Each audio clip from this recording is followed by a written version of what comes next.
the truth about beer.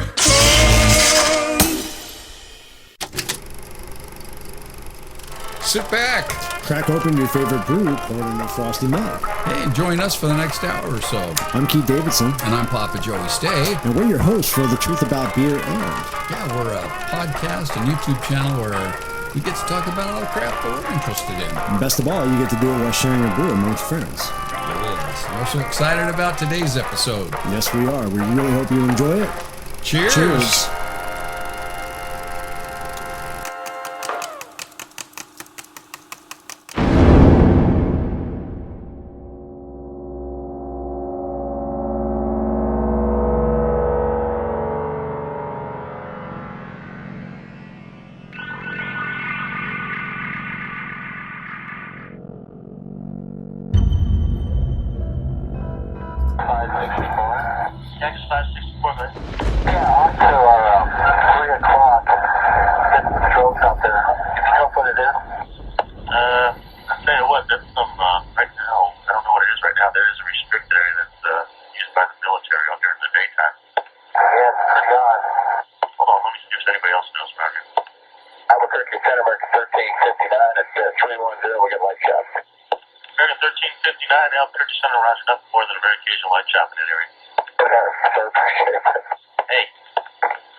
No, I don't. Talking to the 3 or 4 guys around here, no one knows what that is. We've never heard about that. But nobody's hitting it at all? Okay, Cactus 564, say again. There's nothing on their radars on the other centers at all on that particular area, that object that's up in the air? It's up in the air? Affirmative. No, no one knows anything about it. What's the altitude about? I don't know, probably right around 30,000 or so, and it's it starts going counterclockwise, and the length is unbelievable. Cannon 21. Cannon, go ahead. Hey, you guys know if there was anything like a tethered balloon or anything released that should be above high band? No, we haven't heard nothing about it. Okay. Guy at 39,000 says he sees something at 30,000 that the length is unbelievable and it has a strobe on it. This is not good. What does that mean? I don't know. It's a UFO, so it's the Roswell crap again. Where's it at now? He says it's right in time, man. It's right in time, and no, we haven't seen nothing like that. Okay, keep your eyes open. Foxtrot Kilo. X564, we checked with Cannon. They don't have any weather balloons or anything up tonight. Nobody up front knows any idea about that. Can you still see it? Negative. That's where we initially spotted it. It was between the weather and us, and when the lightning, you could see a dark object, and it was pretty eerie looking. There's aircraft off to the right here going east now. Maybe you'll see it. Okay. First time in 15 years I've ever seen anything like it. Arcade 5 in the next about 2 to 3 minutes, be looking off to your right side. If you see anything about 30,000 feet, one aircraft reporting does something. It wasn't a weather balloon or anything. It was a long, white-looking thing with a strobe on it. Let me know if you see anything out there. What did you see? It said it was about 30,000. What's the frequency? Cactus 564, you still? Affirmative 564. And that was south of your position? It was north. Okay, Hawkeye 5, let's make it out the left window now. Any traffic up on Buffalo right now? I've got some passing off here 9 o'clock and about 12 at 31 westbound. Good. Hey, you guys don't know anything about some kind of a weather balloon or UFO that's out in the vicinity of Fort Sumner tonight, do you? I don't think so. Stand by. Okay. At this point, the answer to that question is no. I was at the 564 last time, just for a note, so we're going to take a listen. Was that in a restricted area? That was just basically south of Terry when we reported it? Okay, the way you went through, the only restricted area is off your south side, nothing to the north side. And those restricted areas are inactive. There shouldn't be anything going on. Hang on a second. Yeah, I didn't know if you happen to know of anything going on out there. No balloons in the area, no nothing reported. Okay, where is this at again? It's at, well, you know where it's in Tucumcari, New Mexico. It's about 150 miles to the east of Albuquerque. Okay, how far from Holloman? Holloman, it looks like it's off the 030 Holloman for about 220 miles. Okay, I think. Okay, it's kind of hard for us to see here. Okay, 030 for about 200. We don't have anything going on Yeah. that I know of. Yeah, I didn't know. We've tried everybody else, and nobody else is. This guy definitely saw it run all the way down the side of the airplane. Said it was a pretty interesting thing out Okay, there. it was at 30,000 feet. 30,000 feet. It was like long. Yeah, it's right out of the X-Files. I mean, it's a definite UFO or something like that. But I mean, And y'all are serious about this. yeah, he's real serious about it too. And he looked at it, saw it. No balloons were reported tonight. Nothing in the And it area. was strobing out the front, he said? I think the strobe was off the tail end of it. Okay, strobe tail. He said it was it was dark, but he said there was lights in it. How long did he think it was? He said it was 300 to 400 foot long. Holy smokes. Yeah. And we don't have any air carriers out here, so they're strobing along. The only thing that I Yeah, not that far to the north. to Yeah. me it would sound like an aerostat, but I don't think ours are that big, though. Yeah. No, and they're more like a this is like some sort of.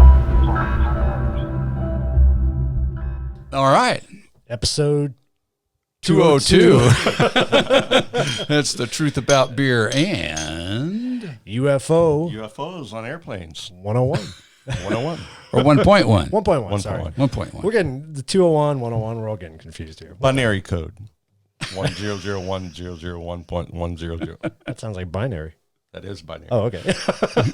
We'll call it the binary episode. the binary episode. I like that. That works. 1.0.1.0. I like that. Yeah. Well, thanks, guys, for having me. Thanks yeah. for Well, coming. thanks for being with us. It's not, well, like I said, this is our first episode on UFOs, but we have actually, Alien beer. even alien beer. Alien I beer. like that. Love it. So I found this at Oh, Bevmo for anybody who's interested. So a little history on it is it was brewed for the 50th trade. anniversary of Roswell. How appropriate. How appropriate. And the brewery, I believe, is in New Mexico. I have no idea how to pronounce that. Road trip. Carrizozo? New Mexico? I've been there. It's Carrierizo. Carrierizo. If you Google it and ask them to tell you, but it tells you in different ways. But I know where that is. It's between Lincoln and Tucumcari, or just outside of Tucumcari, where this incident happened. Oh, wow. Even more appropriate. Even more appropriate. What the heck? Right over Roswell. Yeah. Wow. So, well, did you finish that? That's kind of all. That's kind of all I had, other than it was appropriate for the episode. So Yeah. kind of works. So Yeah. This episode is no different than any other where it's not scripted. We just go with it. tended to find that out real fast. That's okay. That's all right. So we have Tim Rice with us tonight, and he was on one of the infamous. I've seen this on several different shows. Actually, what do you want to call it? Encounter. Encounter. That's what it is. Yes. Yeah, it was just incredible. It changed my life, and I've been a believer ever since. And I just don't know what to say about it. It's just like I wish people could understand. Sometimes I wish people knew what I knew, and other times it's like maybe they shouldn't know. But it's a very interesting story, and it's had me very, very, I'd say nervous, scared, apprehensive, confused over the last, what's it been, 30 years now? It's 1995. Yeah, May of 1995. So it's been a long time. But I've just encountered so many things since then about the story, and it's funny because the story that's out there is not the real story. I mean, there are parts to it that are true, but there's a lot of information out there that is not accurate, and that's fine with me. The captain on the flight, Eugene Tollison, he he went public with his story, and the first officer called me up. His name's John. He called me up and said, "Hey, George is going to go public with a story." And I'm like, "Oh man, I don't know. I don't think that's a good idea."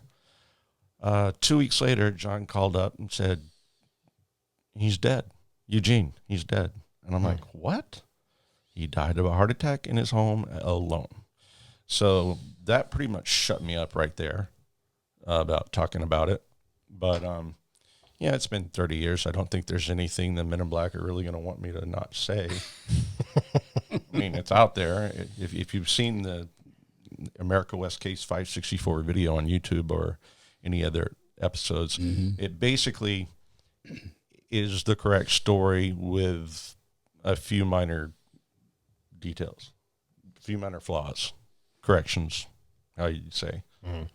But the story that's told is very interesting, but the story that is real is a little more interesting. And I haven't that's what we want to hear. I haven't talked about it. I don't talk about it to a whole lot of people, but I figured it's been long enough, and just people need to know. I don't see my life in danger. My daughter was afraid that Men in Black would show up when we got here, but no, I don't think that happens. So I think we're cool. Well, then why don't we go to the beginning? All right. Yeah. I was a flight attendant for 27 years with America West Airlines, not just America West. I started with America West in 1984, and then I went to Vision and Falcon and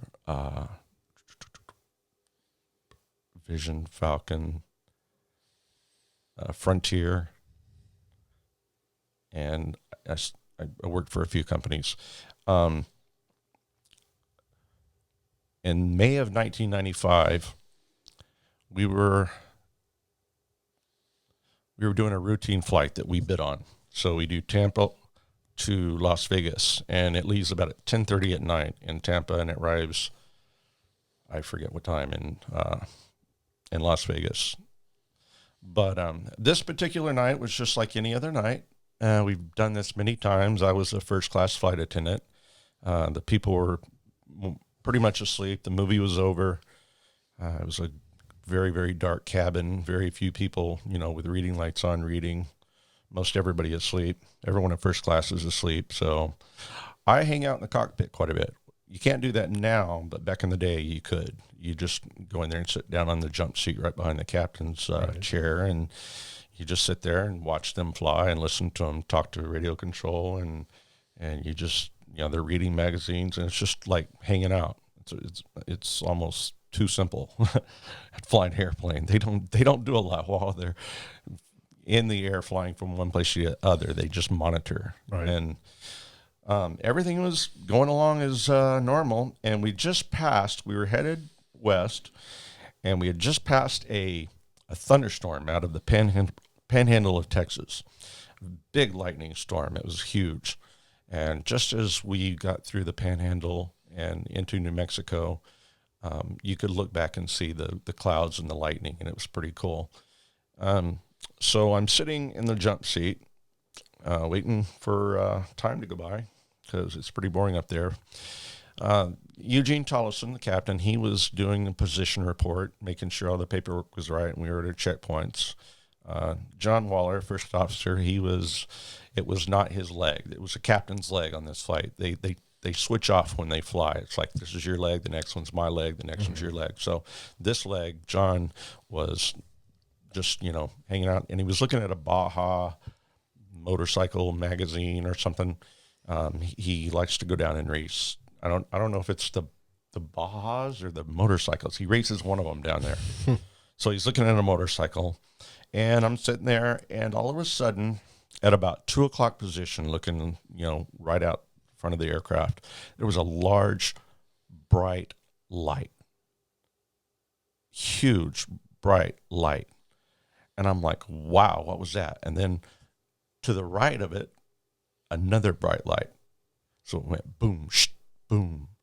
But when the bright light went off, there was a small, tiny light that ran from one light to the other. So it went boom, boom. So it lit, ran across to the other one, and lit. So it looked really weird. And so I said, John, And he said, what? I said, what is that? And I pointed right out at 2 o'clock, and he sat up. He put his headsets on, and he contacted Albuquerque Center. And that's when, man, my life just changed. It started off as 2 flashing lights with a beam in between. Boom, sh, boom, boom, sh, boom. I'm like, dude, what is that? And he says, I don't know. So he called Albuquerque Center, and he said, and I think I can remember most of this. He said, Albuquerque Center 564, do you have anything north of our position on radar? And it was his call sign was Papa or something. And he says, no, we have nothing on radar up near where you're at. Why? And John says, well, we're looking at an object up here, and it's got 2 bright strobes on it, and it's going from left to right. And the length is unbelievable. And so Papa called back and said, no, we have nothing. What's the altitude on it? He says, I don't know. It's around 30,000 feet, and the length is unbelievable. It's very eerie looking. And so Albuquerque said, no, we have nothing. And he said, we'll keep our eyes open. So on 757, you can actually walk behind the pilot seats. It's not like the 37 where it's like up against the circuit board. You can actually move around. And so I went behind John's seat and watched this thing go from 2 o'clock to 3 o'clock within just a split second. And so Eugene looked at me, I looked at John. We're like, what was that? And I mean, the hair on my arm stood up. We were shocked. We were terrified. I mean, it was scary, is because, I mean, these guys have been flying thousands and thousands and thousands of hours. They've seen meteors. They've seen space shuttles come back. I've seen the space shuttle reentry. We've seen many, many, many, many things up there and I've seen almost fire up near Iceland, Keflavik, and up in Alaska. I've seen all of that. I've experienced almost everything you can experience in the air. Meteor showers, I can't remember all of them. I used to go watch them all the time, but there's myriads. There's all these different meteor showers. You know what I'm talking about? Yeah. So I've seen those up in the air too. And I've also flown on the 4th of July where we left Florida at 10 o'clock, and then we got to see fireworks in every state until we got to Las Vegas, because fireworks went off at like 11 o'clock or 10 o'clock in every single time zone. So every single time zone, you could just look out, and the fireworks were amazing. Just that would be cool. So amazing. The first time, I mean, I was all mad because I had to work on the 4th of July, but then I saw all of these fireworks shows. Cool. You got the best show of all. We went over Louisiana, then we went over Dallas, then we went over, I think, Lubbock or Amarillo, Texas. Then we went over Roswell, maybe El Paso.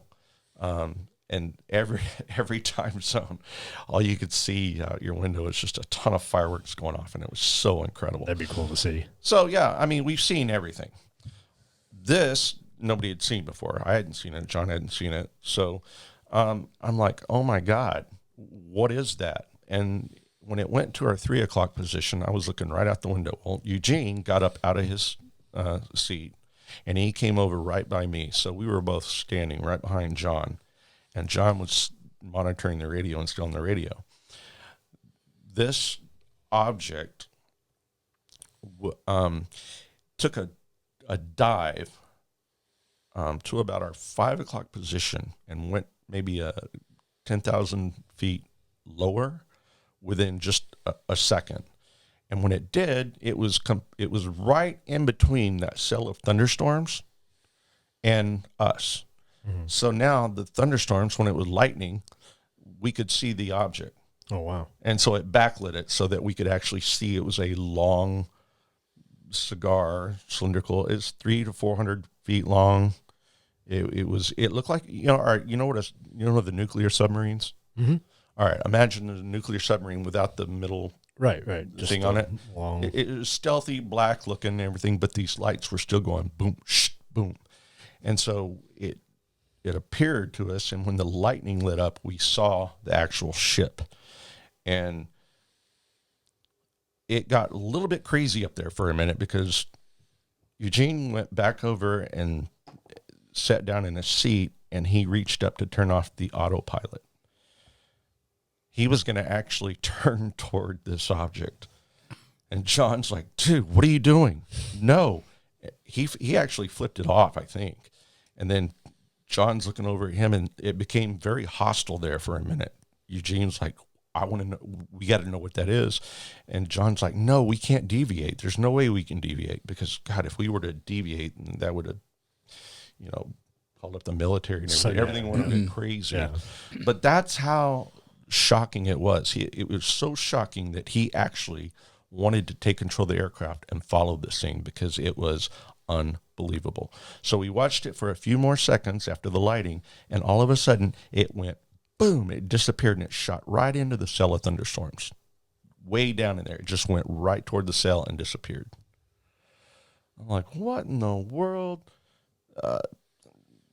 Nowadays, I have my own theories about what that was, why that was, but we called Albuquerque Control again and told them. So a whole story was going on in the background while this was going on. I guess Albuquerque Center called a NORAD, or they called Cannon Air Force Base.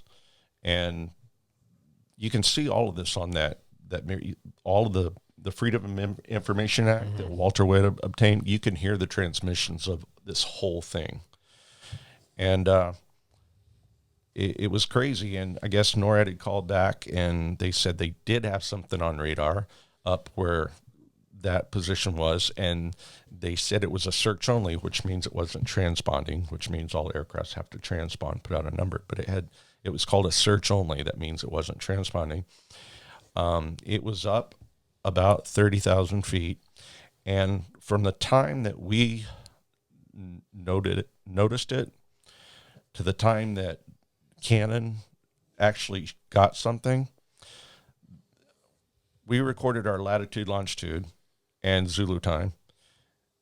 Cannon came back and recorded the time that they saw it. Well, at the time we saw it, 3 minutes later, when Cannon saw it, it was already 120 miles northeast, and it was search only. And that means it would have had to have been flying at about 1,800 knots to get to that area at that time. Wow.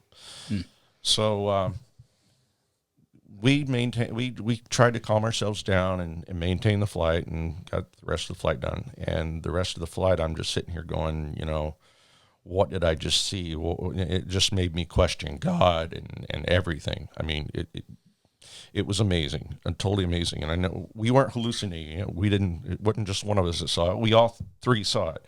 And we sat down and we drew a picture of what we all agreed on that we saw. That picture has never been published. The pictures you'll see on the story itself, like if you Google it or something, the image they have on there is cute. It's cute. So it wasn't cute, huh? It wasn't accurate. It was cute. It was for the information they had.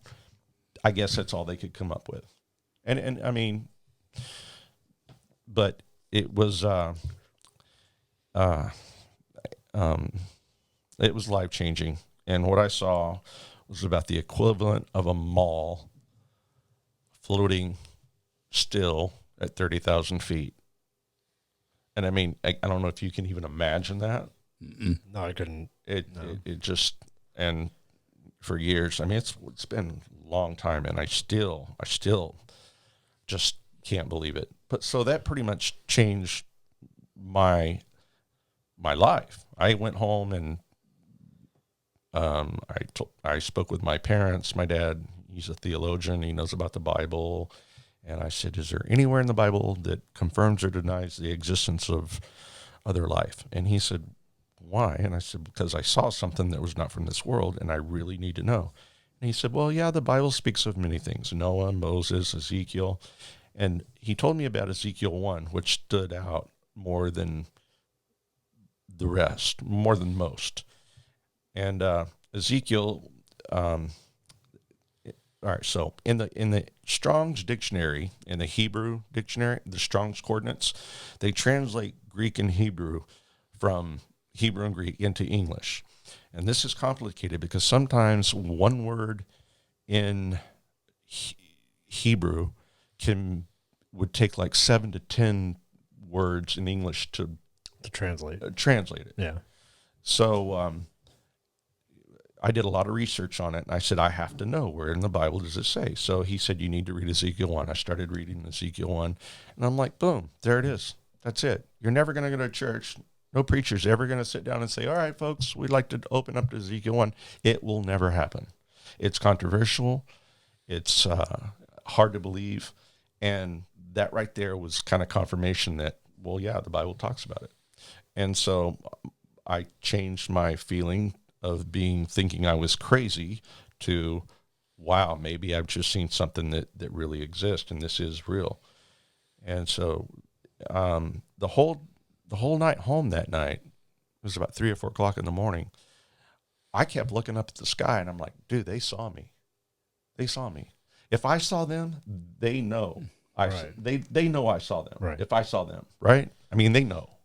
This is a technology that is far surpasses anything we've ever experienced. So I kept thinking they were looking at me, and I'm like, are they going to get rid of me, or did I see too much? Right. Or are they going to contact me? I mean, they wouldn't let me see him had there not been a reason or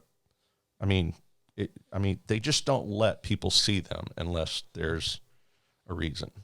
I believe that, because most encounters that people have, some of them are mistakenly seen. I saw this light and it was hovering, the ship came down. I don't know if the aliens actually knew that those people were actually witnessing them. I have to believe they do, because the intelligence is just so incredible. All right, so the flight went on, and we were about an hour out of Las Vegas. And so we continued the flight just as normal. I was walking up and down the aisles. I didn't even tell the rest of the crew members in the back. What do you do? You go back and say, hey, guys, how's the flight? Good. Oh, we just saw a UFO. So none of the passengers saw No, anything, everyone was or- asleep. Nobody saw anything. Yeah. I think mainly because it appeared, or nobody said anything. Right. I think mainly because it appeared right in front of us, and then it went straight down and then into that cell. And man, it's a 757. There's a lot of people in there, and they're all out. They're asleep. I doubt anybody was watching out the window. If somebody had said, wow, did you see those lights out there? I would have known. Right. But as far as I know, that never happened. And the other crew members sitting in the back galley, they were completely unaware of it. And it was so incredible that it wasn't even worth explaining it to them. What's the point? Right. Hey, we saw a UFO. Oh, yeah, really? Yeah, it was this and this. And they're like, oh, cool. All right. That's about what they would have said. All right. Are we doing a beverage service before landing? Yeah. And I'm like, no, really, I saw a UFO. I didn't want to even go there because I was still freaked out, man. I was nervous. I was shaking. My life had changed. My whole life had changed. And I kept thinking, God, what just happened? What did you let me witness, and why? Why would God let me see something like that? Right. If there wasn't a reason for it. And it just blew my mind. So we arrived into Las Vegas. Now I'm gonna tell the story, and I'm gonna leave out just a couple of things because I don't feel comfortable talking about it. As far as who met us at the gate and everything, I'll tell you what happened, but I cannot guarantee you that the people we came in contact with on the ground were the people that they said they were. All right, so I'll just tell you what happened. So we landed in Las Vegas. I was a first flight attendant, so we pull up to the jetway. We're coming in, and I looked out the window of the jetway, see somebody was there, first of all, there to operate the gate, and there was. There was a gate agent, there was a supervisor, and there were 3 men in suits. I wouldn't say men in black. They were just in suits. I wasn't even thinking like that. They were just in suits. I'm like, wow, that's really, really freaking weird. So I picked up the phone. I said, hey, Eugene, you see this? And he goes, yeah, just get an ID before you let him in. I'm like, yes, sir. So we open up the door. I start saying goodbye to everybody. And they're just standing out there. Well, as soon as there was like a very, very short lull, like one guy was getting his bag and it took him along, one of the gentlemen stepped inside and he goes, may I speak to the captain? And I said, yeah, can I have your ID, please? And so I took his ID and he stepped back and I said, I'll be right back. So I went into the cockpit. I'm like, they want to speak to you. He's like, did you get ID? I said, yes, sir, here it is. And he opened it up and he looked at it, and he looked at it, and he looked at it. And then he gave it back to me. Now, I saw the ID, but I didn't see what was on it. You know how FBI has the background is FBI? Right. I know that. And FAA is a big background, says FAA. And so for 20 years of the airlines, I've seen FAA, I've seen, LEOs, law enforcement officers that carry, our secret guys that sit on the airplane. I've seen many, many security LEOs. I was a bounty hunter, so I've had many guards on board with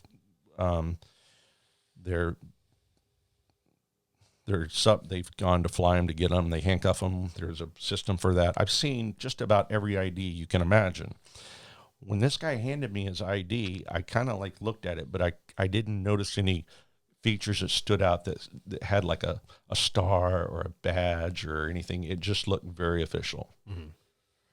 And I said for years it was the FBI, but I don't think I really know.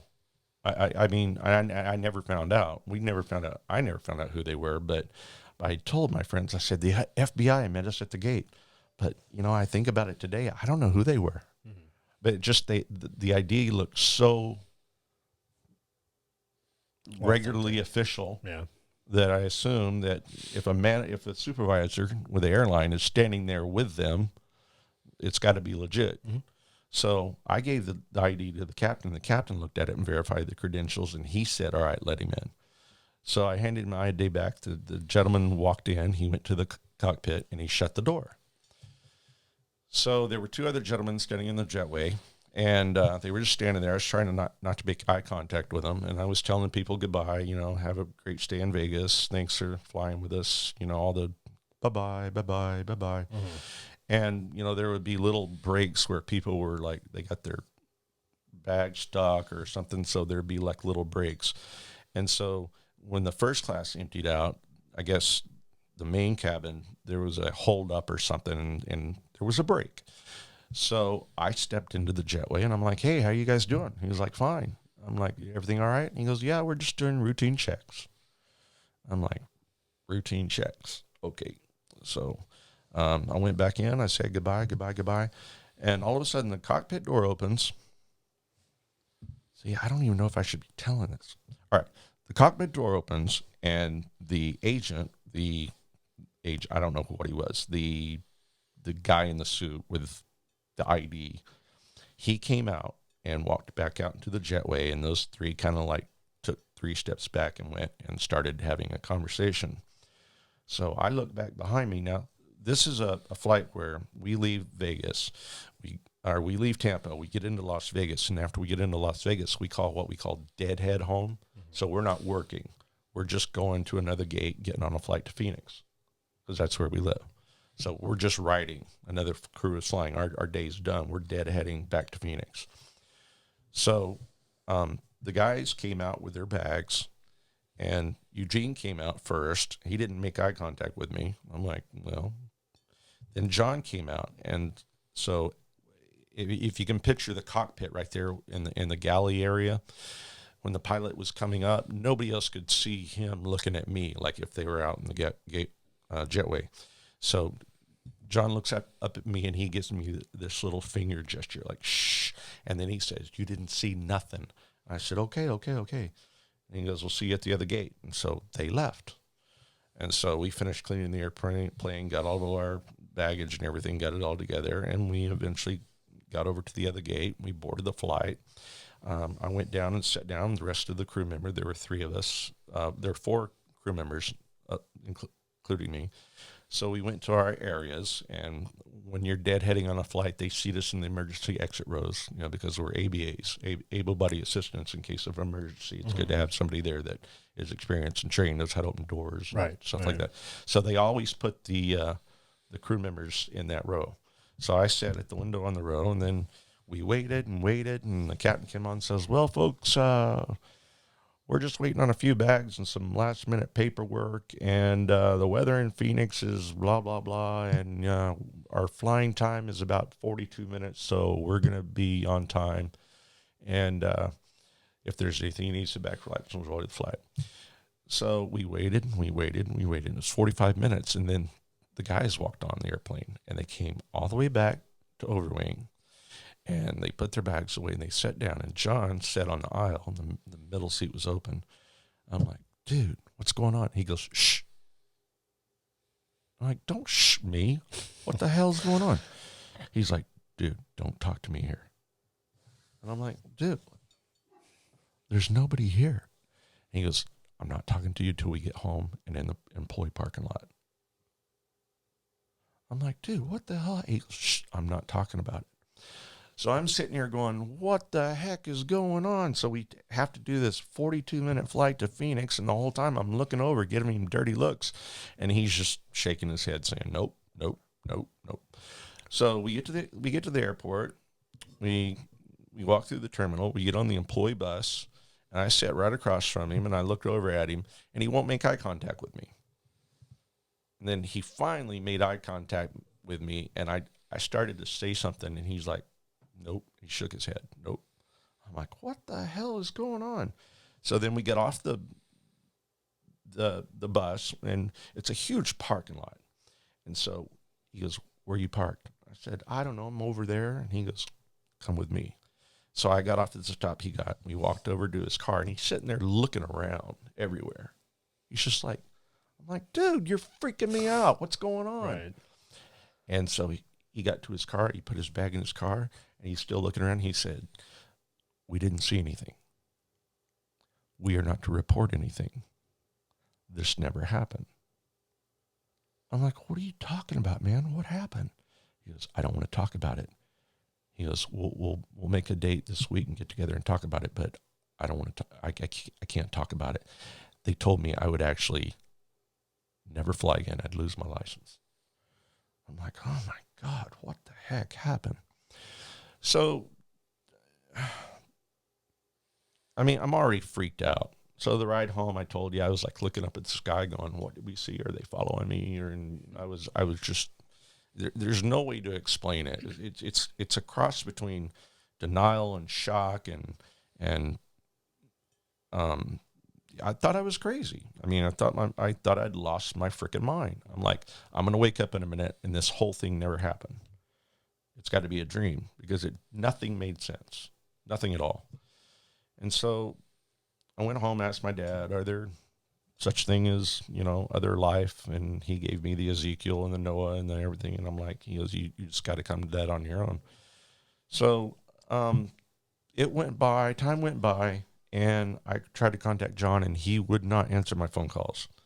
And then I can't remember. See, this was in May. All right. On June 28th or right around the end of June, John calls me. I'm like, "Hey man, what's up?" He goes, "Hey, they don't know it was you in the cockpit. It just on the whole thing, it says the flight attendant was the first one to notice, but my name never got mentioned, so nobody ever knew my name." And he said, "That's a good idea. Let's keep it that way." So he said, "Mate, this guy called me from Washington. His name's Walter Webb, and you can look this up. This guy is completely MIA right now. Nobody knows where he is, and there's not even a picture. If you Google Walter Webb, it just shows like a cutout of a man, and it's like unknown, and it tells a little about what he did. And I can't remember all the things about him, but he was a paranormal or a UFO investigator. But evidently, He just disappeared. Well, this gentleman, this Walter Webb, called John Waller and said, hey, I'd like to have you guys come down and do an interview about your sighting. And John's like, oh, I can't do it. I'm not going to do it. He goes, you know what? He goes, let me talk to some of the crew members and see what they think. So John called me up and said, hey, man, they don't know your name.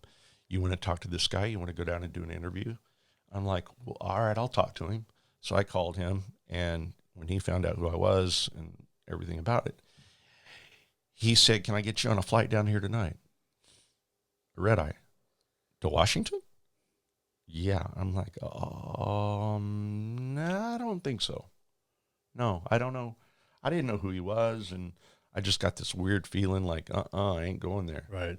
So I turned him down, but he emailed me a little form, and he wanted me to draw pictures and kind of like write down my experience and everything like that. So I got it all prepared and went to contact him to get where I was supposed to send this information, and he's gone. And nobody knows where he's at. If you know where he's at, if anybody knows where he's at, please contact me. I would love to talk to Walter Webb. It's just amazing. This guy was very, I would say, volatile. He was a conspiracy theorist. He was, I guess he at one point had a job up in high government, and he went Vogue or whatever, but he's gone. So we didn't talk about it anymore after that. Now, years went by, and I've been to MUFON events. I've been to UFO events. I tried to go to Alien Con, and I contacted Stanton Friedman. I went on a radio show, a paranormal radio show with Erskine in Phoenix back in, I can't remember, in the 90s. And I did a radio show, and then Linda Moulton Howe, she's an distinguished, she's a great UFO investigator. She does a lot of the cattle mutilization, and she does a lot of interviews with abductees. And so she happened to call in on the show that night while I was on with Erskine. And Erskine says, all right, well, we have Linda Howe on the phone. All right, Linda, do you have any questions for our guest? And she got on the phone and started just like tearing my story apart. How did you know it was FBI? I said, I never said it was FBI.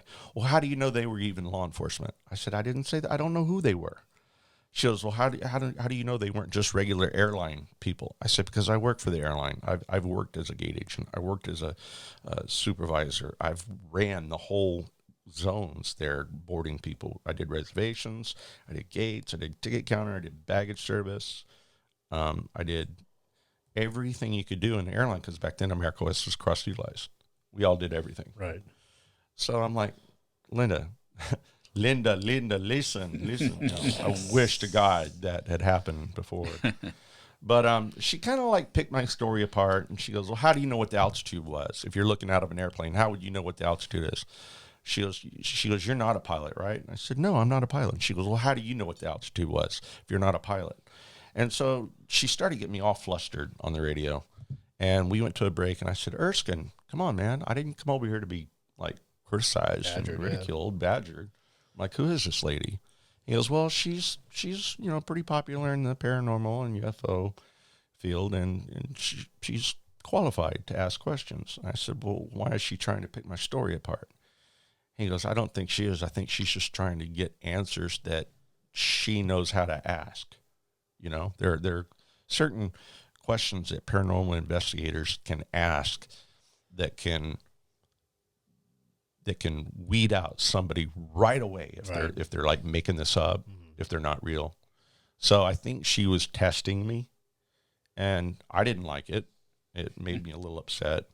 And so we continued on with the program, and then he said, all right, Linda, thanks for calling. And then we took other callers and had other guests. But most everybody I talked to was like, wow, man, that's, you know, people had great questions. So years later, I'd have to check. I can get back to you on this, let you know the exact time when Eugene Jolison died. But John called me up, and said, hey, man, Eugene's going to go forward with the story. Now, I don't know if you know Jim Delatoso. He's a CGI or animating recreation. He does all the recreations on the, like when people have stories of UFOs come down. He's the graphics guy. Okay. That makes it look like what happened. He's a, digital video production. His name's Jim Delatoso. Good guy. So I went and met with him, and he said, all right, what we want to try to do is get an idea of what this thing looked like. And so I sat down with him, and we went over, drawings and sketches and things, and he was designing it on the computer as we were speaking. And we got a pretty darn good image of what I saw. I mean, it wasn't exactly, but I don't think I could get exactly what I saw. But he came up with a really, really good version of the ship that we saw. And I met with him, and then I thought about going hard copy. Hard copy wanted to interview me. A&E wanted to interview me. What were the ones back then? Sightings? No, it wasn't Sightings.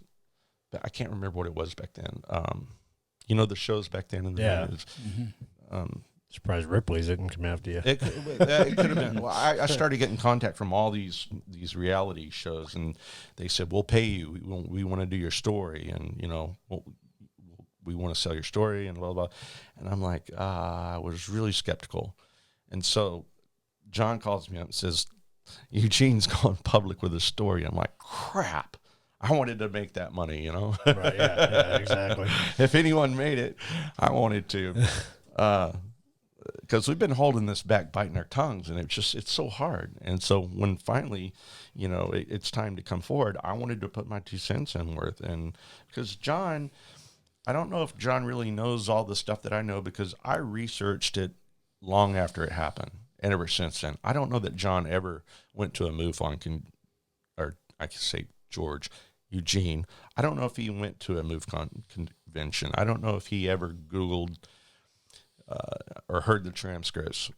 Walter Webb obtained the Freedom of Information Act, and he got the entire transcript of our communication with NORAD, Canon, Albuquerque Center, everything. He got it all, and I listened to that over and over and over. And I don't think Eugene ever even heard it.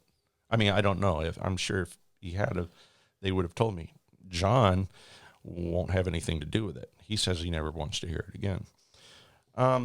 2 weeks later, John calls me up and said Eugene died. And I'm like, what? What do you mean he died? He goes, he died of a heart attack in his home alone. I'm like, John, you know what this means? He goes, yeah, we can't say another word about this. I'm like, it really, really, really freaked me out. I'm not so sure if someone walked up and offered me, $50,000 for the story. I'm not so sure I'd do it. I mean, I don't mind telling my story, like locally and with friends and on a low level, but this is something I would never contact like a big corporation for, because I would feel a little intimidated. My daughter asked me on the way here today, Dad, what happens when you talk about this? Is Men in Black going to show up? I'm like, no. And she's like, Dad, you shouldn't talk about this. Because George was what? Eugene. He was 50. I don't know why we called him George. Eugene Tollison. He was 53 or 57. And that's way too early to die. And everybody knew him. And, they had a big memorial for him at the airline and everything. But John and I are the only ones that know. I mean, the only ones. I don't know that Eugene told anybody else about his encounter. John certainly won't tell anybody about his encounter. At the end of in October of 95, I quit AmeriQuest Airlines, and I went to another airline. But John said, since you don't work for the company anymore, they can't do anything to you. I'm like, well, yeah, the company can. I don't think the companies went in and took Eugene out. Right. But I mean, how safe are we talking about this? And so if you look at these episodes, they say it's one of the most credible aviation incidents in history. It's not only because they got the transmissions, but they got it confirmed by NORAD and Canon. And there was an SB-117 up there flying over as Nighthawk, and they said Hawk 129. You can hear it on the transmission. He goes, yeah, we have a pilot reporting something not in your position. Keep your eyes open. And the guy says, yeah, I have something going off my left wing now. Well, he saw it. So it was not only confirmed by military, Right. it was confirmed by Albuquerque traffic control. It was confirmed by Canon, and it was confirmed by NORAD. Now, they've all written things denying this ever existed.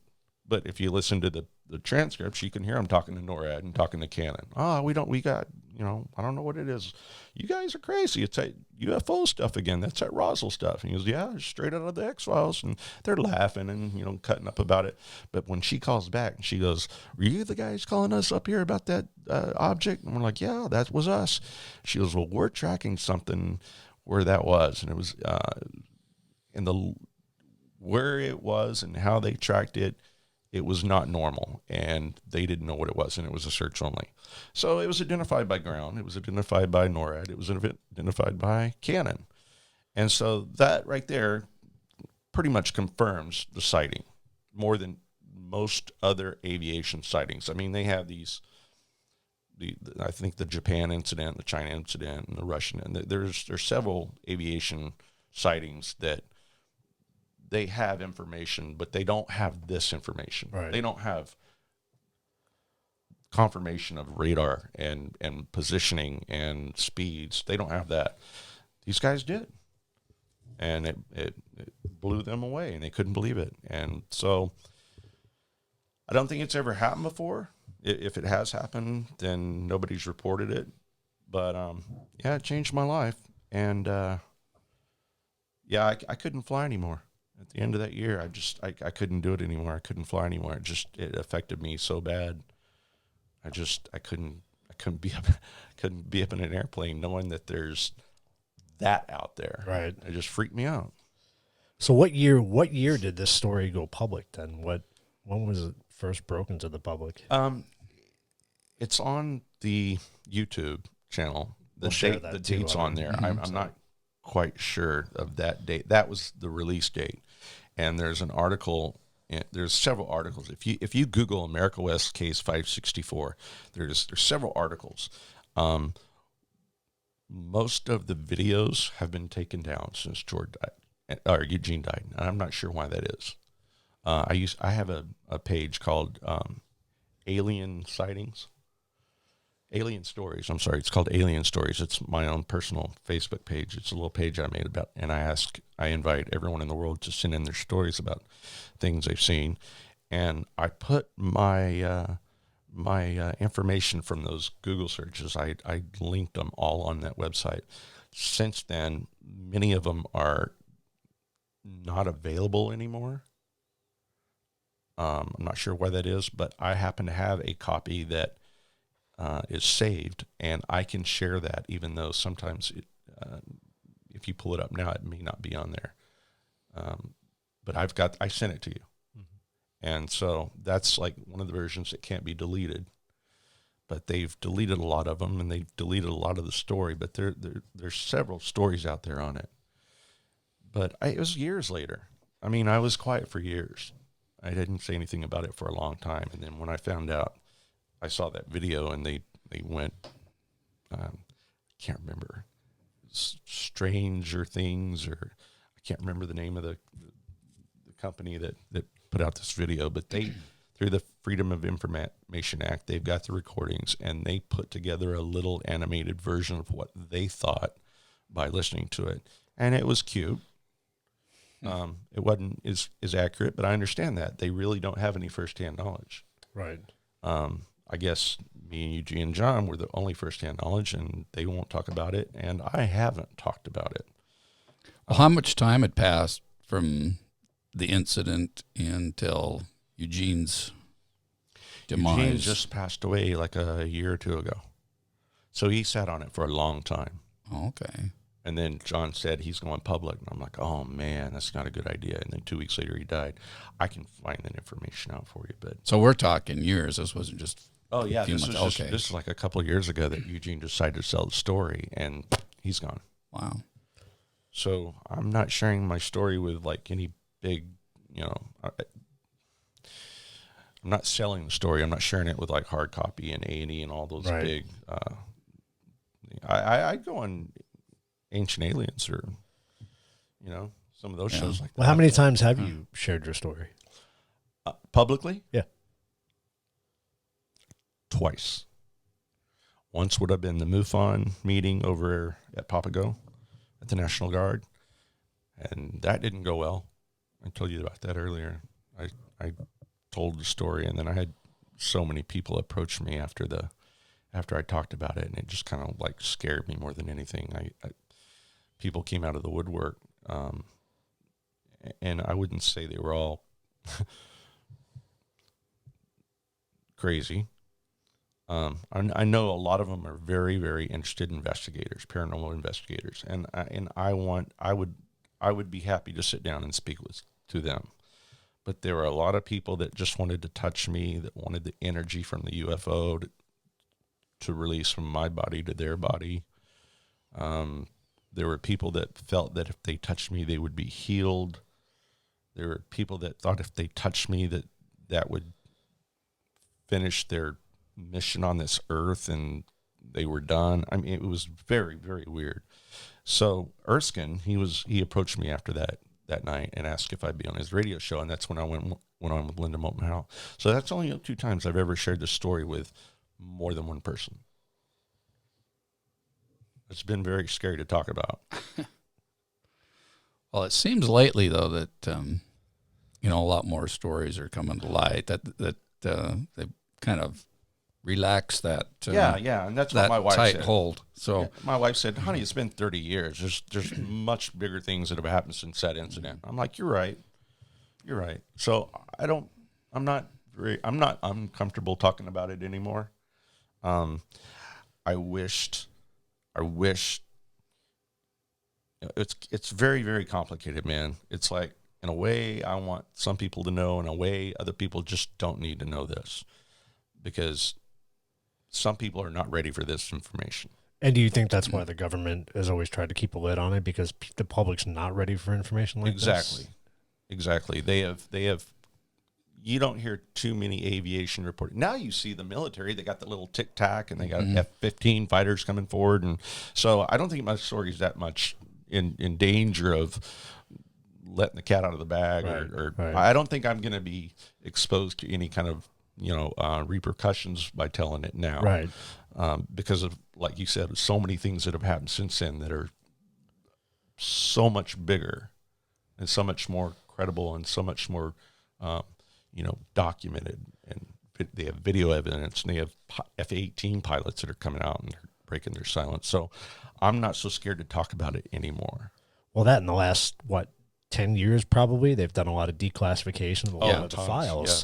Yes. It's... And Russia released a lot of their information, and different countries are doing that. So it's forced. I guess they had to sit down with the government, and they've tried to get the government to confess and come forward, and they've had many, many meetings about this in Congress. But I think what the agenda is the government knows.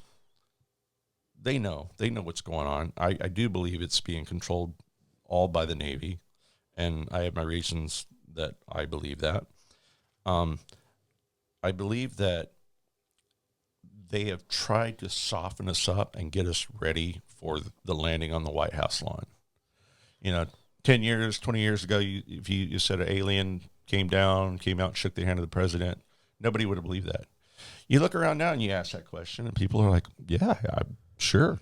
I bet that could happen." Yeah. So they've gotten us really, really used to it, so that by the time we do actually expose it and announce it, that there's not going to be a shock like there was 20 years ago. 20 years ago, you would have told that to people, and it would have caused chaos. Well, you'd be in a straitjacket in a padded room if you said something, if you saw a UFO or something like that. I mean, same thing we talked about with the paranormal is the same way. Yeah, but if the public knew, if it was Yeah. given to the public, we would lose control of government as we know it. We would lose control of like police officers. I mean, who's in charge? Right. You know? I don't have to listen to you. My God, we got aliens. Right. They're kind of a little more important than you are. How can you tell me what to do when there's a much bigger power out there? And so it would have caused a lot of chaos. It would have caused a religious chaos. You know, people would start questioning their religion and all of that, and then the government would say, "Wait a minute, man, who's running the show here?" I think it would have been very, very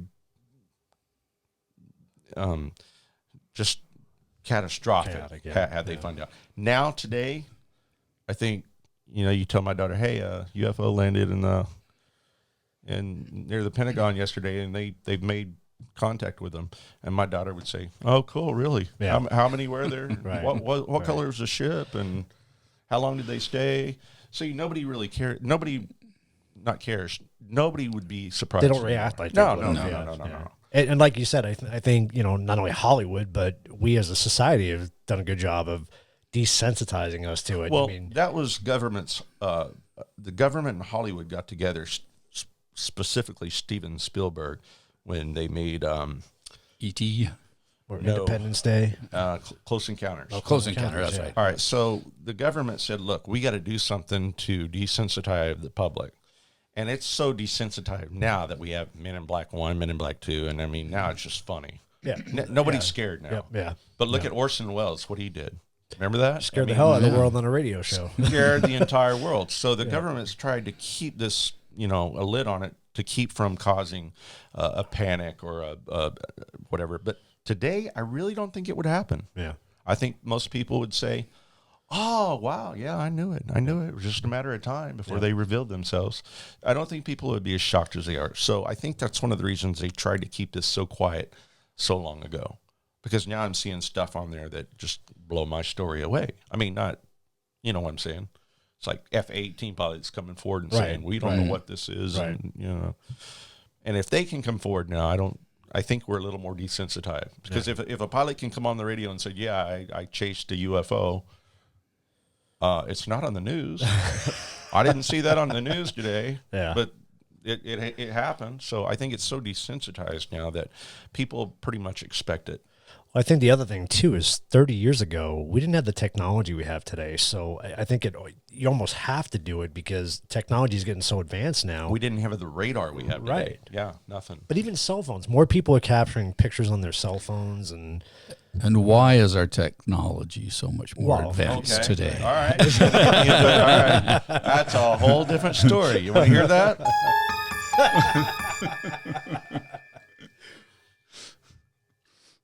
I can. I didn't know that was coming up. I can give you an opinion through confirmation. Okay. All right. So, being a flight attendant, you fly all day and you get down to the hotel and everyone's like, all right, they go to the room, they grab a bucket of ice and they go and they change and they hit the bar downstairs. Right. I mean, everybody knows that. I mean, everybody does it. As long as you have time, as long as you're legal. It's 8 hours bottled throttle. I think America West is 14 hours, but yeah, we go down and have a beer. And there are a lot of ex-military pilots. Mm-hmm. There are a lot of ex-military pilots with very, very high security clearances. There's a lot of ex-pilots with security clearances that talk a lot when they've had a few beers.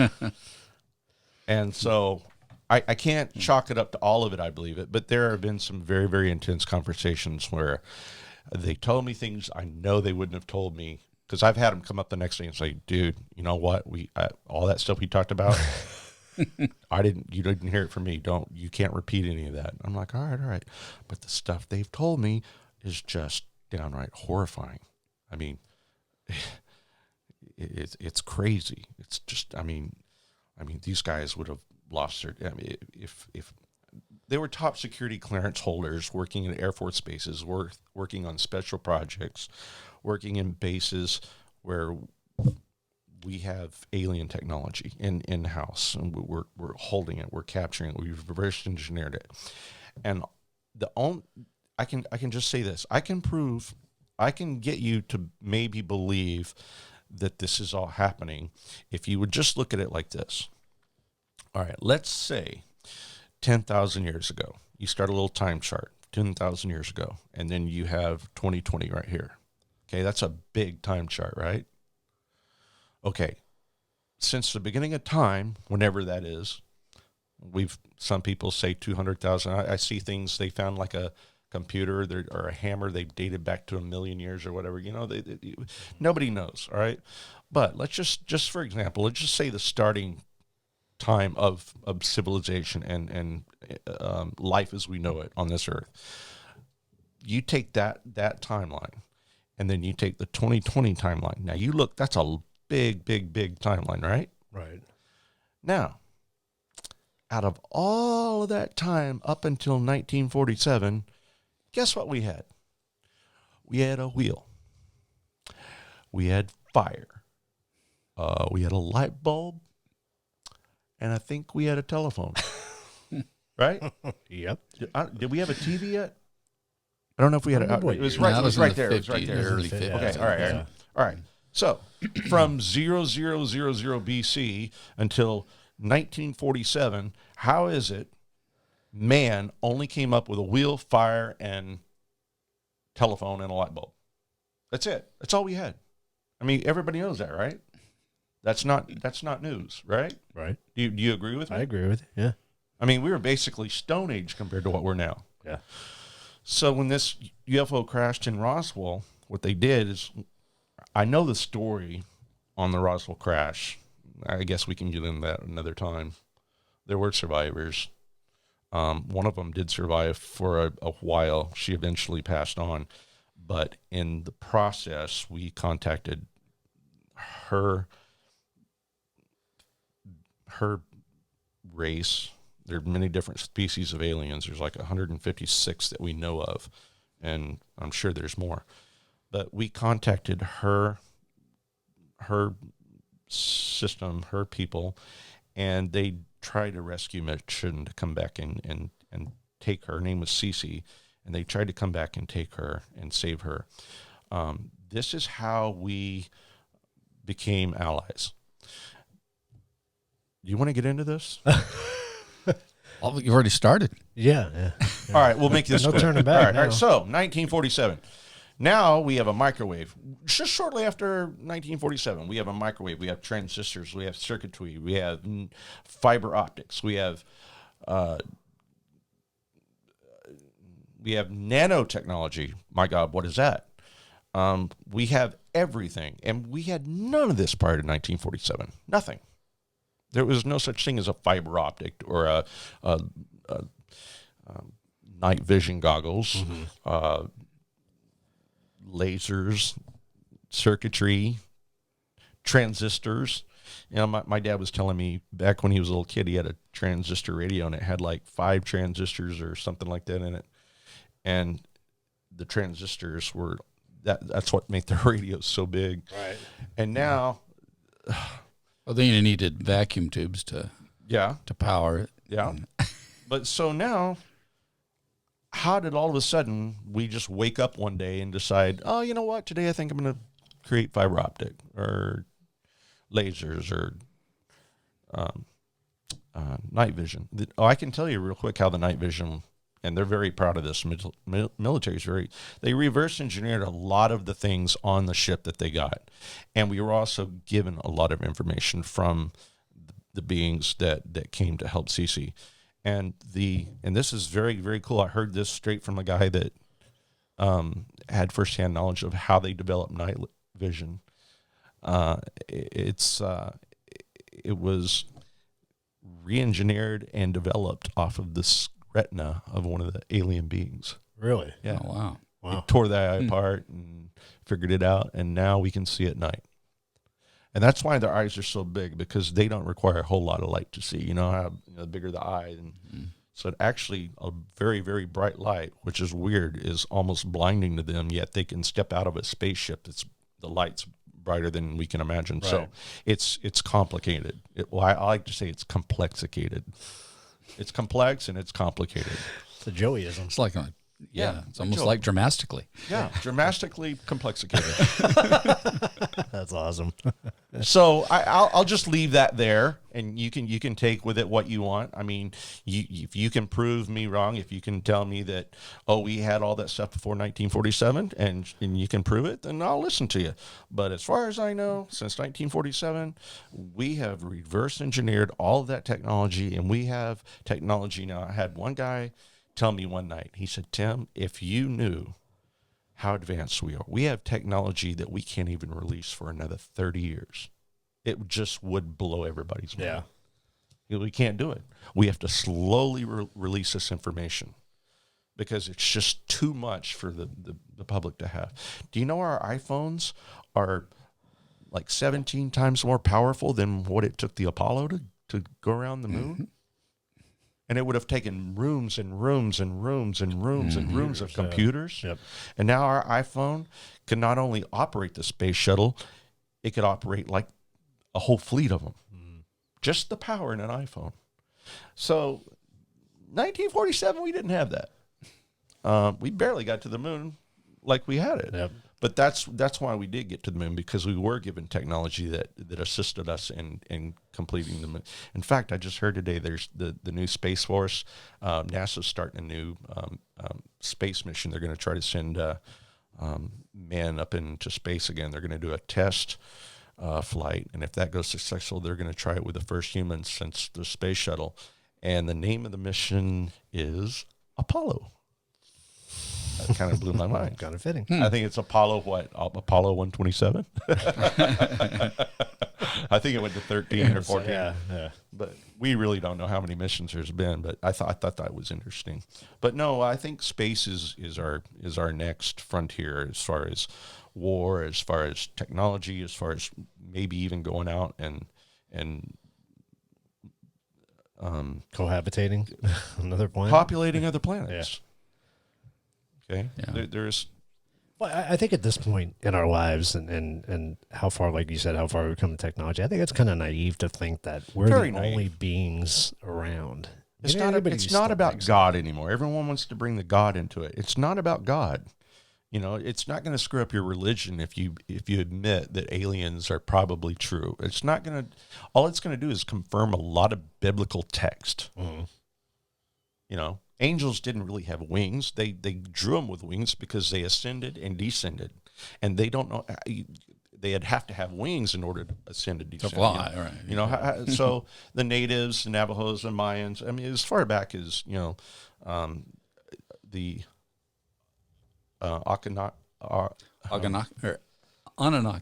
Anunnaki, the first civilization, recorded civilization on Earth. And I have my theories about it. I've heard they were giants. They were large, but there's a very precious commodity on Earth. And it's called gold and uranium.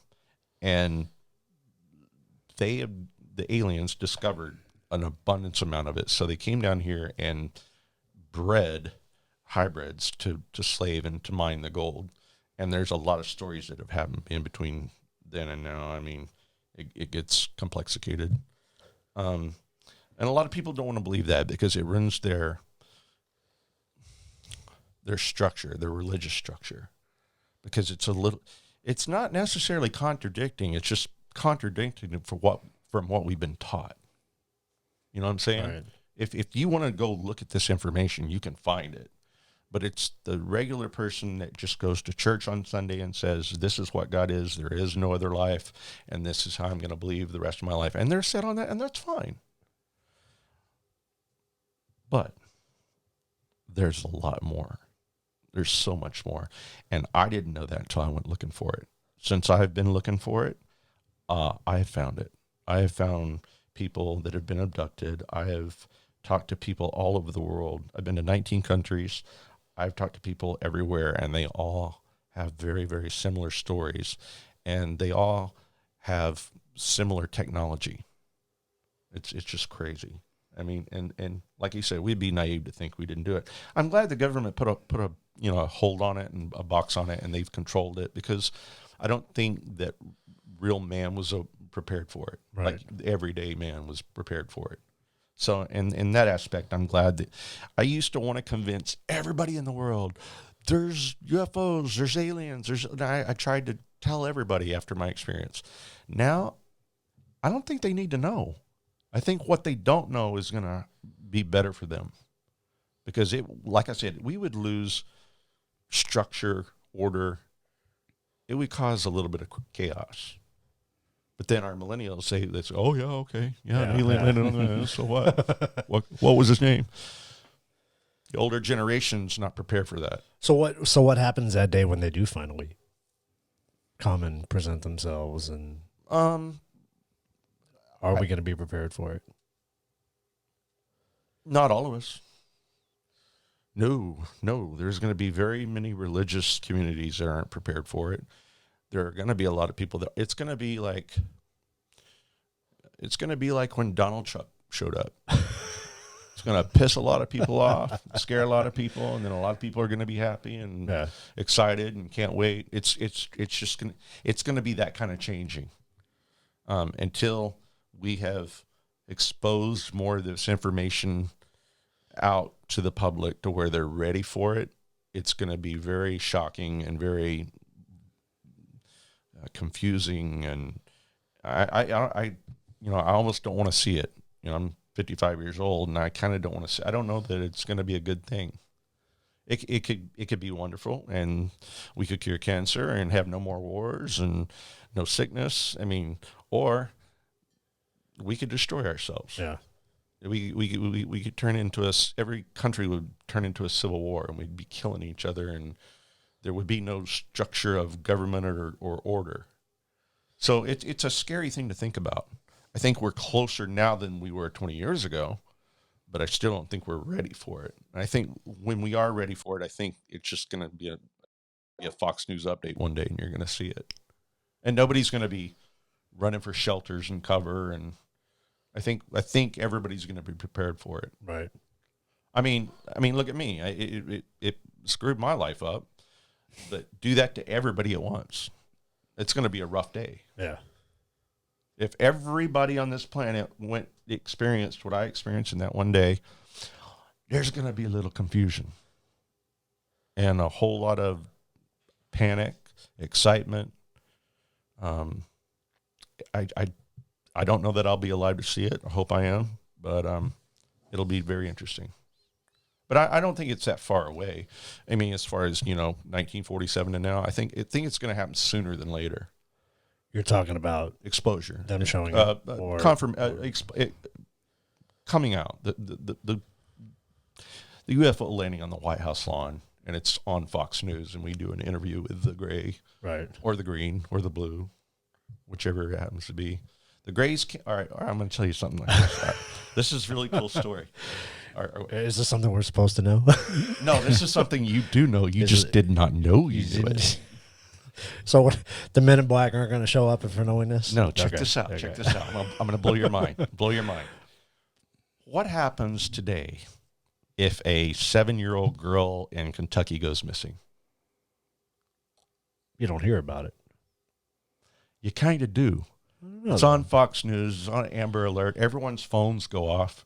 Let's say we're here in Phoenix, and there was a Chevy with a license plate of 84 blah blah blah blah. I would say in Phoenix you would hear about it. All right, so all right. We'll try Phoenix.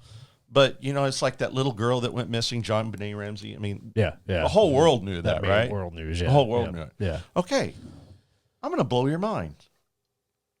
When you were a little kid and you're eating your cereal, you poured milk on your cereal, didn't you? Right. What was on your cereal carton? Lost kids. Missing children. Yeah. Mm-hmm. Okay. That doesn't happen anymore because the Greys are no longer allowed to abduct people. We set an agreement when we got CC and we became allies with them, and they became our allies, and we told the Greys, abduction is off. No more. No more, no more, no more. Guess what happened after we told them no more abductions. Your milk carton came out with a cow instead of children. Now, hold on. Guess what started missing after that? Guess what started disappearing after the children? Cows. Cattle. They said they could only use animals to do their experiments, and that was a treaty we had. And they said absolutely no more humans, because several abductees have gone aboard these ships and seen many, many body parts in these ships, like in big containers. And because of the relationship we formed with Cece's specific race, and I know where they come from, Sirius, one of the moons on Sirius. There's Sirius A and Sirius B, and there are many, many star systems out there that have different species of aliens, and they've all come down at one point and given us information all. But these particular ones come from Sirius B, which is a moon off Sirius. And call me crazy, but I know that for a reason. I know that for reasons I can't talk about. You've done the research? Yeah, I've done the research. All right, so then cattle, right? Children stopped missing. And we told them, no more humans. That's it. No more. And we set our foot down. And the species of Cece, they backed us up, because now they were our new military. They were the only ones that could fight the Greys, because we couldn't fight the Greys before. The Greys came down and did what they wanted, when they wanted, how they wanted. Travis Walton, a real good friend of mine. I've sat down with him many times up in Hero Regard from Fire in the Sky. Mm-hmm. And that was an extreme case of what the Greys are doing now compared to what they did then. Back then, every morning you poured a bowl of milk. There was a different child. If you get to the store and you look at all the milk cartons, every milk carton had a different child, yeah. Right. Why doesn't that happen now? Because they've been told no more human abductions. And shortly after, that's when all cattle started going. And that's something that Linda Moulton Howe has really investigated. Mm-hmm. You can look up Linda Moulton Howe. You look at the research she's done on cattle mutilations. It's just incredible how they're found in the field with laser openings. Their tongues are gone. Their organs are gone. There's no blood around the cattle. It's amazing. Well, what was the big story? Was it Skull Valley? What was the name of it? Were all 3,000 cattle or something all mutilated out in the field? Yeah, at one time. They just had that again over. I just saw a thing on it, like they were reindeer. They were in reindeer. They were like 1,000 reindeer. They all died spontaneously, and they were all gutted with no blood and everything. This just happened not recently, within the last few years. But yeah, we don't know about that either. But you're pretty much safe to walk down the street and not get abducted by a Grey right now. You will still see them because they're still dirty.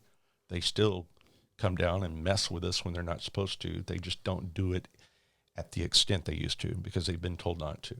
But they're still messing with us. They have limits on what they can do. So yeah, you will still see the Greys.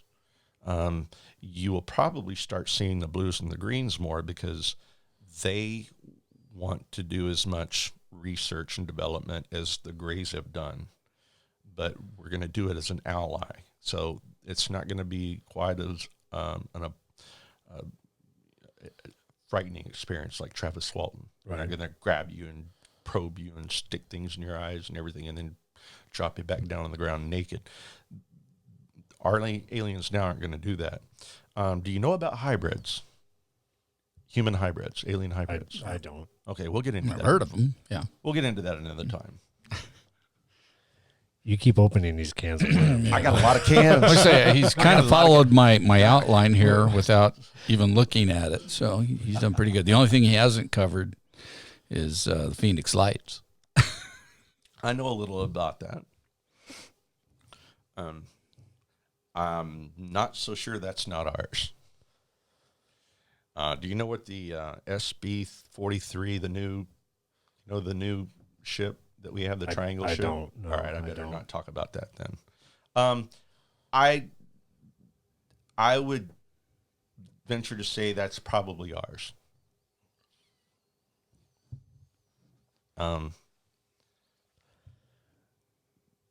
given to us by them. But we've reverse engineered, we've created, and we do that. We can do that now. We can have those types of ships in the sky now. I know we can. And like I said, we've got technology that we cannot be, they can't reveal for another 30 to 50 years. It would just blow your mind. They have teletransport. You can teletransport, and you can, like Star Wars, beam me up. You can break down all the atoms here and send them here and put them all back together. All of that supposedly is all happening now, but it's just, we're not ready to use that technology, and the world's not ready for it. But there's many, many, many stories of it, and time travel. Yeah. But it's very interesting. It's opened up my world to a whole lot more than it was right before I saw this UFO. And I don't know why I saw it. I don't know why God picked me. Not to confuse me. I'm not going to go out and preach it and try to save the world and change the world that, aliens are real. That's not why it happened. I'm not sure why it happened, but it happened, and it's hard to deal with. There are many, many, many nights where just, some nights I'm scared. Some nights I think I'm crazy, because if it weren't for the evidence, the actual confirmation and the evidence of the sighting, I wouldn't believe it either.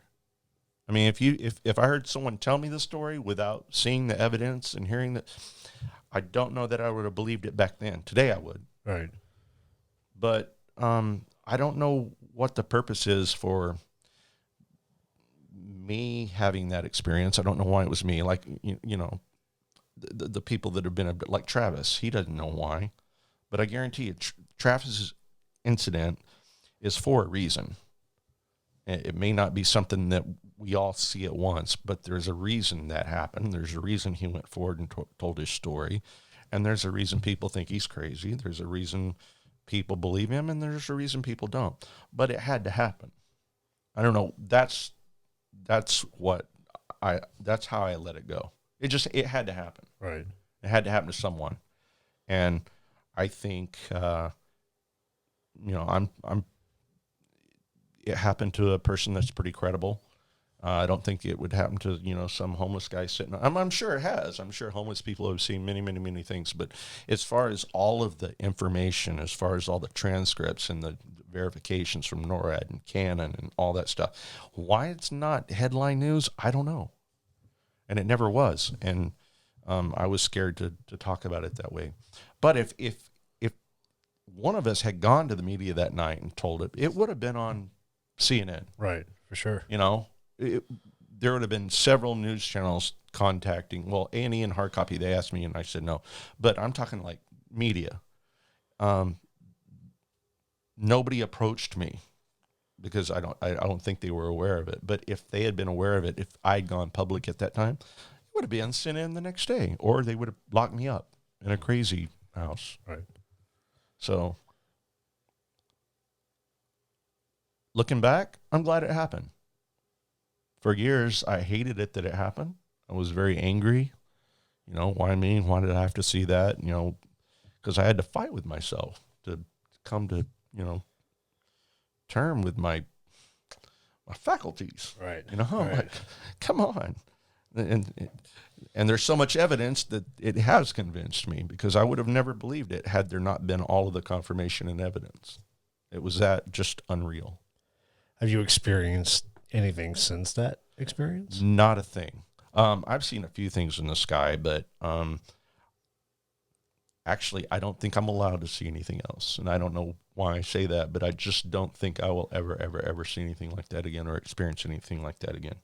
And it's almost for protection.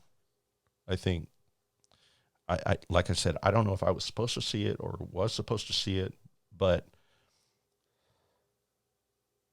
I don't think that's going to happen to me again. Like, abductees can be abducted over and over and over and over and over and over and over and over. And that's very strange. This particular case, I don't believe this will happen to me again. If it did, it won't affect me like it did. But I think they're trying so hard to keep a lid on it now. I think somebody was sloppy that night. I think it got exposed and it shouldn't have. Right. Because for that many people to see that on radar and track it and see it, that was just too weird. Because that doesn't happen now. Right. At all. So I don't know. I can't explain it. Can't figure out why I saw it. Why it wasn't, you or I mean, we all have stories. I mean, I hear people tell stories all the time, but not like this. This is the most confirmed, what do you call it? Legitimate, backed up sighting to date, because it's been confirmed by more than one government, one, you know what I'm saying? Mm-hmm. It's got multiple confirmation sources that are very, very high, and that just doesn't happen that often. I mean, I haven't seen a story like that. Not that I could recall. Right.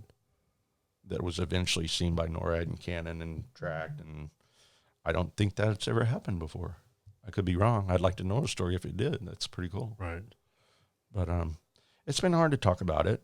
But, like we said, it's been almost, I don't know how many years it's been. I don't think I'm in any danger anymore. I don't think I'm telling anybody anything they don't know. Right. That hasn't been out there. That hasn't been out there. Right. Right. I'm not spilling my guts. I'm not leaking sensitive information. Right. But not many people want to do the interviews. And I do. Now I know why. I do not blame them. After that MUFON experience, that just kind of like shut me up real quick. Right. Because I don't care if people believe me. I care about the people that don't believe me. I'm more afraid of the people that don't believe me. If that makes any sense. Mm-hmm. It's just not worth. There's no good outcome. Being quiet doesn't hurt me. Right. Talking about it could.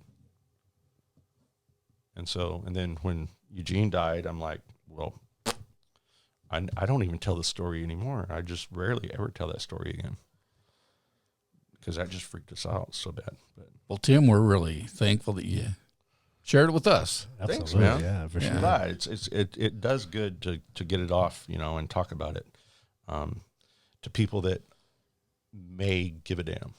You know what I'm saying? Most people I tell, they're like, they think I'm telling a fairy tale. And, well, yeah, what's your next story? But it's hard to find people that have the intellect to even consider it, and that makes me feel good when I find people that can do that. Right. I don't feel like, most of the time I feel like I'm just going to be made fun of, but I think finally now people are starting to understand enough to where they're like, wow, man, I can believe your story, and I'm not a cuckoo, and it feels good to tell the story when you believe people are believing you. Right. Right. When they're not believing you, you just shut up at about halfway through. You can tell. Oh, you can tell. You can tell. Yeah. You can tell. Yeah. Well, you gave me goosebumps by telling the story. Yeah. So. I mean, I'm fascinated by it. So it was incredible. It was so incredible. I encourage everyone to go look up America West Case 564 and just watch the documentary on it. You can read about it. You can read the transcripts. You can watch the video on it. It's got every word between the captain and Albuquerque Control and Canon and NORAD. Everything is there in writing, and you can hear it. And to hear it is just, it's amazing. I mean, telling the story is fun, but to listen as it was happening and listen to the people responding is just mind blowing. Yeah, we'll put links to the to the YouTube video and all that too. yeah, for sure. Very cool. Well, this has been The Truth About Beer and UFOs. UFOs. 1.1? 1.1. 1.1. Yeah. As far as we know. As far as I know. Well, until next time, everybody. Cheers. Thank you guys. Appreciate it. Thank you, you. Tim.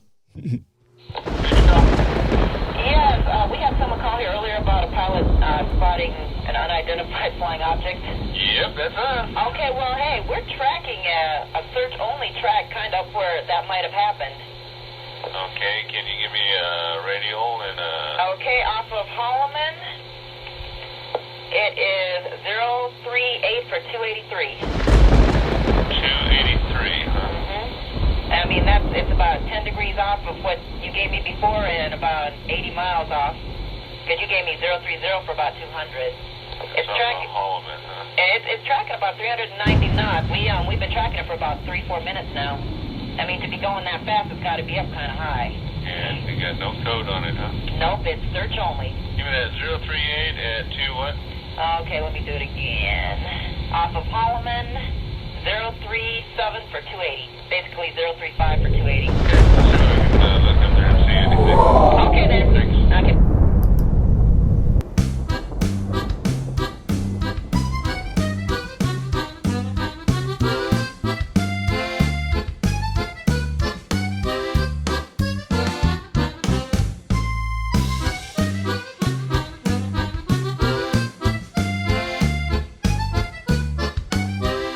Welcome to the truth about